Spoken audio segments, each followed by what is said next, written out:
the theory was if we ask everyone to get a degree, then we're going to be able to make more demands on getting better compensation.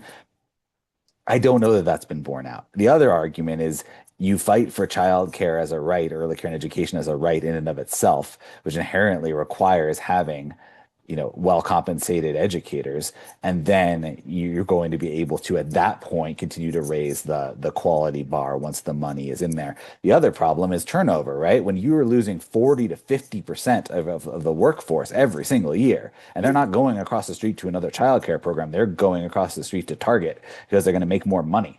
And who can blame them, right? Then it's also really hard to professionalize a workforce at that point. So I think some of the current conversation about, do we think about the CDA kind of as like as an entry level kind of floor? Like I think it's a perfectly reasonable conversation because the bar to get that's a lot lower than to get a full on degree.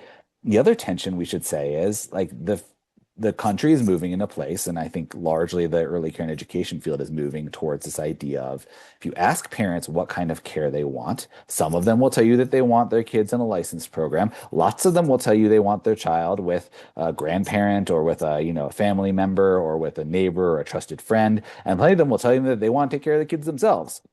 And so if Hmm. what we're saying on the one hand is you have to have a degree or a certain level of credentials to provide effective, early education, then well, what does that mean for like the grandparent in that situation? Now, my argument in response to that is there's a qualitatively different set of skills that are required to run a classroom of like eight toddlers, and make sure you're shepherding that development. Like all of you on this call know this, versus a grandparent taking care of their grandchild. But that is a tension we have to reckon with. Like, how do you, if you think about the arguments about professionalization, and then you think about the very large swath of families that are you taking advantage of, family friend and neighbor caregivers and other types of informal care, like that's a little bit at loggerheads.